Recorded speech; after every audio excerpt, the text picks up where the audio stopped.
Willing ka bang isakripisyo ang isang bagay na mahalaga para sa'yo kung ang kapalit nito ay ang katuparan ng mga pangarap mo? Minsan, darating talaga na kailangan natin pumili ng isa sa dalawang bagay kahit ayaw natin. Wala ganun talaga. Meron tama sa ngayon at merong mukhang mali sa ngayon, pero tama naman pala in the long run. Mina, what's up? Mukhang may bago yata akong anime na panonoorin every time na gusto kong umiyak. Kasi from miles away, I can sense na magiging masakit itong anime na to. Hindi to spoilers pero kasi in any form of fiction naman, kadalasan malungkot ang ending ng relationship between tao at robot. So tungkol dito ang anime na pag-uusapan natin ngayon. Ito ang Atri, My Dear Moments. Isang anime na inilabas noong summer 2024. Hango ito sa isang visual novel game na may same title. Ang kwento ng Atri, My Dear Moments ay nakaset sa near future kung saan unti-unti lumulubog ang mundo sa patuloy na pagtaas ng tubig dagat. Dahilan para unti-unti lumikas ang mga tao papunta sa mas pataas na lugar. Ngunit hindi lahat kaya mag-migrate sa mainland. Meron pa rin mga less fortunate na naiwan sa kanilang hometown kahit alam nilang unti-unti itong nilalamon ng tubig dagat. Isa na dito si Natsuki.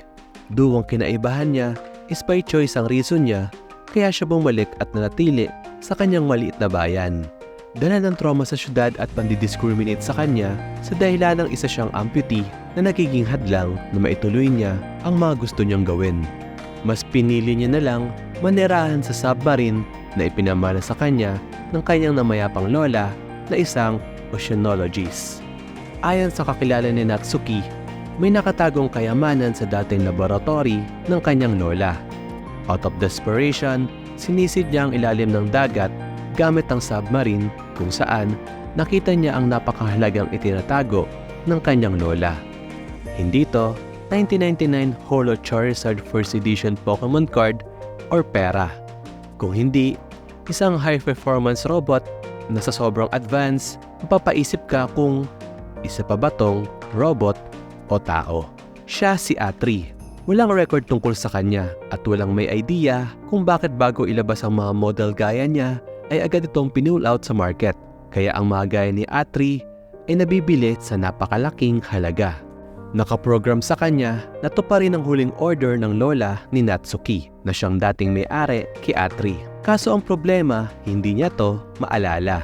Walang panahon si Natsuki para isipin pa yon dahil mas mahalaga sa kanya na may benta si Atri sa malaking halaga upang makabili siya ng bagong prosthetic legs.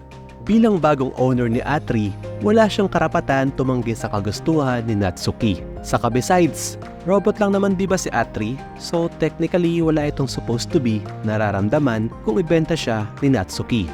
Pero may uncanny valley nature si Atri. Unlike ibang robot, nagpapakita kasi si Atri ng saya, lungkot at iba't ibang emosyon na gaya ng isang tao. Gosh, sinasabi ko sa inyo, kahit hindi ko pa natatapos tong anime, nararamdaman ko na magiging bittersweet to sa dulo. I can't help but to compare it sa Plastic Memories at saka sa Clannad, dalawang legendary tearjerker anime. Though ang kagandahan dito sa Atri, hindi siya nonchalant character. In fact, Chuninbyo siya or parang si Megumin which makes the show more enjoyable. Pero alam ko na to ang saya-saya sa simula pero grabe magpapaiyak sa dulo. Handa nyo na ang mga tissue papers nyo. So that's it, Mina. Na-enjoy ba kayo sa video? If oo, give me a thumbs up. To be honest, parang feeling ko ako lang ang may alam nitong Atri, My Dear Moments. Prove me wrong. Comment nyo sa ibaba kung nalaro or napanood nyo na to.